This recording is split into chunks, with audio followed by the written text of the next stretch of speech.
கிறிஸ்துவுக்குள் மிகவும் பிரியமான தேவனுடைய பிள்ளைகளே, இந்த காலை நேரத்திலே உங்களை சந்திப்பதிலே மிகுந்த மகிழ்ச்சி அடைகிறேன். இன்றைக்கும் தியானத்துக்கு எடுத்துக்கொண்ட வேத வசனம் 1 கொரிந்தியர் 11:1.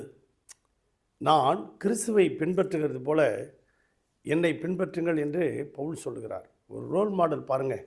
நான் இயேசுவை ஃபாலோ பண்ணுறேன், நீங்களும் என்னை ஃபாலோ பண்ணி வாங்க அப்படிங்கிறார். அப்படியாக இந்த எறும்புகள் கூட்டம்லாம் நீங்கள் பாருங்கள். நமக்கு எப்படி ஒரு அரசாங்கம் இருந்து ஒரு சட்டத்திட்டங்கள்லாம் இருந்து அந்த ரூல்ஸ் அண்ட் ரெகுலேஷனை நம்ம ஃபாலோ பண்ணுறோம். அரசாங்கத்தினுடைய ரூல்ஸ் அண்ட் ரெகுலேஷனை நம்ம கரெக்டாக ஒழுங்காக போகணும். இப்போ சிக்னலில் கரெக்டாக ஃபாலோ பண்ணணும். நம்ம அந்த ரெட்டு போட்டிருக்கும்போது அதை மீறி போகக்கூடாது. மாதிரி ஹெல்மெட் போடணும். ஹெல்மெட் போடலன்னா இந்த மாதிரி பனிஷ்மெண்ட்டு இப்படிலாம் இருக்கு இல்லைங்களா? அந்த மாதிரி அந்த எறும்புகளுக்கு பார்த்திங்கன்னா அதுகளுக்கு ஒரு கட்டமைப்பு இருக்குது, அதுக்கு ஒரு ராஜாங்கம் இருக்குது. நீங்கள் கூகுளில் போய் பாருங்கள், அந்த எறும்புகளுக்குன்னு ஒரு தலைவன் இருக்கிறான். அது சொல்கிறபடி கேட்கணும். ஒழுங்காக ஒரு சாரையாக போகும்போது போகணும். அப்படி போகும்போது ஒரு 2 தட்டு தட்டுவாங்க அந்த பின்னாடி இருக்கிற தலைவன். அப்புறம் ஒழுங்காக போகுமா. பிறகு மீறி ஏதாவது பண்ணாங்கன்னா பின்னாடி இராணுவ எறும்புன்னு ஒன்று இருக்குமா. அந்த இராணுவ எறும்பு என்ன செஞ்சிடும், அப்படியே 2ஆக கட் பண்ணிவிடுமா. அப்படி அதுக்கு பின்னாடி பார்த்தா 2 போலீஸ் இருப்பாங்களாம். அதை எடுத்து போய் அந்த எறும்பை புதைச்சிருவாங்களாம். இதையும் மீறி சில நேரத்தில் யாருக்குமே தெரியாமல் இருக்கு இல்லைங்களா?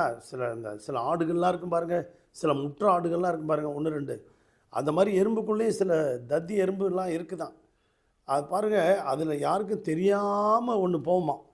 போகும்போது பின்னாடியும் சில ஒரு 10 எறும்பு போயிடுமா. அப்படியே பின்னால் அதை ஃபாலோ பண்ணிக்கிட்டு அது போய் அந்த அப்படியே பனி குளிரில் போய் ஒரு இடத்துல இறையெல்லாம் கிடைக்காமா, சுற்றி சுற்றி அலைஞ்சினே கிடக்குமா. அந்த இடத்துல பார்த்திங்கன்னா அது சுற்றி ஒரே இடத்துல அதை விட்டு போகவே முடியாதான். ஏன்னா பனி குளிர் அது வாட்டி எடுக்குமா. அப்போ என்ன செய்யுமா, அது அந்த இடத்துக்கு டெட் போல்னு பேர். அப்படியே இந்த ஒன்றை நம்பி போணுச்சு, மீதி எல்லாம் செத்து போயிடுமா அப்படியே. பிரியமான தேவனுடைய பிள்ளைகளே, நம்ம யாரை பின்பற்றுகிறோம் என்பதை நாம் பார்க்கணும்.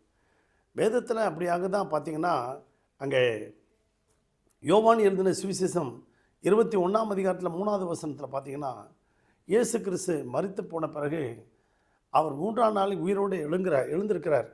ஆனால் அதுக்கு முன்னாடி பேதுரு என்ன செஞ்சிட்டாரு, இனிமேல் இயேசு நம்ம பார்க்க முடியாது அப்படின்னு சொல்லி தன்னோடு இருந்த சீசர்களை நான் மீன் பிடிக்க போகிறேன்னு சொன்னோடனே இந்த தத்தி சீசர்களை என்ன செஞ்சிட்டாங்க, எல்லாம் கூட போயிட்டாங்க.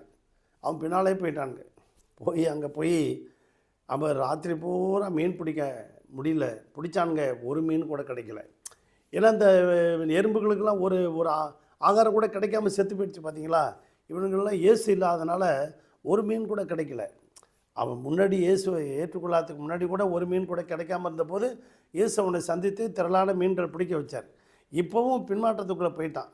ஆனால் அந்த நேரத்தில் கூட இயேசு இறக்கம் வச்சு போய், நீ ஏன் இந்த மாதிரி செஞ்சீங்க அப்படின்னு சொல்லி அந்த இடத்துல சந்தித்து அந்த பிள்ளைங்களுக்கு அவனை பேதுருவை நம்பி போன அவங்களுக்கு கூட ஆகாரம் கொடுத்து அவர்களை தேற்றி கடைசியில் பேதுருவையும் பார்த்து சொன்னார் இல்லையா, டு யூ லவ் மீ மகனே அப்படின்னார். என்னை நேசிக்கிறாயா, என் மேல் அன்பாக இருக்கிறாயான்னு கேட்டார். 2வது முறையும் என் மேல் அன்பாக இருக்கிறாயான்னு கேட்டார். அவன் அழுதான். 3வது முறை அழுதுட்டான். என்னை நேசிக்கிறாயான்னு கேட்டபோது, நான் நேசிக்கிறேன் ஆண்டவரே, மேல் அன்பாக இருக்கிறேன் ஆண்டவரேன்னு சொன்னேன். நேசிக்கிறேன் ஆண்டவரே. என் ஆட்டுக்குட்டிகளை மேய்ப்பாயா என்று கேட்டார். மேய்க்கிறப்பா. என் ஆடுகளை மேய்க்கிறாயா ஆண்டவரே, மேய்க்கிறப்பா. பிரியமான தேவனுடைய பிள்ளைகளே, நம்ம யாரை பின்பற்றுகிறோம் என்று பார்க்கணும். வேதத்தில் காலேபு, அங்கே என்னாகமும் 14ஆம் அதிகாரம் 24 பார்த்தீங்கன்னா, காலேபு என்னை உத்தமமாய் பின்பற்றினான். நடந்து வந்த இஸ்ரவேல் ஜனங்கள் அவ்வளோ பேர் வந்ததில் அந்த காலேபு யோசுவாவும் என்னை உத்தமமாய் பின்பற்றி வந்தார்கள்னு பார்த்தோம். அங்கே ரூத் 1ஆம் அதிகாரத்தில் பார்க்குறோம். எல்லாற்றையும் இழந்து போன நேரத்தில் கூட அந்த ரூத் நகோமியை உறுதியாய் பின்பற்றி கொண்டு, நான் உண்மை பின்பற்றாமல் வேறு எதுவுமே என்கிட்ட சொல்லாதீங்க அப்படின்ட்டாங்க.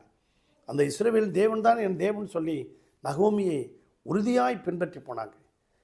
2 ராஜாக்களின் புத்தகம் 2ஆம் அதிகாரத்தில் பார்த்தீங்கன்னா, எலிசா, அந்த எலியா நான் கர்த்தரை எடுத்துக்கொள்ள போகிறான்னு சொன்னபோது கூட, நானும் உண்மை பின்பற்றாமல் இருக்க மாட்டேன், உன் பின்னாடியே நான் வரேன் அப்படின்ட்டு போகிறான். அன்பு தேவனுடைய பிள்ளைகளே, இந்த 3 பேரையும் பாருங்கள். அருமையான தேவனுடைய பிள்ளைகளே, நீங்களும் நானும் பவுலை போல, அந்த பேதுருவை போல நீங்களும் நானும் பேதுரு பின்மாற்றத்துக்குள் போனாலும் சந்தித்து ஆண்டவர் நிலைநிறுத்தினது போல இன்றைக்கும் உங்களை சந்தித்து சீர்படுத்துவாராக, சிறப்படுத்துவாராக. இயேசுவை நம்ம ஃபாலோ பண்ணுவோமா? என் பின்னே வாருங்கள், உங்களை மனுஷர்களை பிடிக்கிற ஆக்குவேன்னு சொன்னார். கர்த்தர் தாமே உங்களை ஆசீர்வதிப்பாராக. பரலோக பிதாவே, இந்த சத்தத்தை கேட்டுக்கொண்டிருக்க ஒவ்வொரு பிள்ளைகளையும் ஆசீர்வதிங்கப்பா. ஒவ்வொரு குடும்பத்தையும் ஆசீர்வதிங்க. அவர்கள் தேவைகளை சந்திங்கப்பா. அநேகர் வியாதியோடு இருக்காங்கப்பா. ஆண்டவர் இருமல், சளி, ஜுரத்தோடு இருக்காங்க. ஆண்டவர் அம்மை நோய் போன்ற நோயோடு இருக்காங்கப்பா. எல்லாத்திலிருந்து விடுதலை தாரு சுவாமி. அவர்களுக்கு நல்ல சமாதான சுக ஆரோக்கியத்தை தாரும் ஆண்டவரே. ஆவியானவர் கூட இருந்து வழி நடத்துங்க. இந்த நாளெல்லாம் நடத்துங்க. இயேசுவின் நாமத்தில் பிதாவே, ஆமென். God bless you.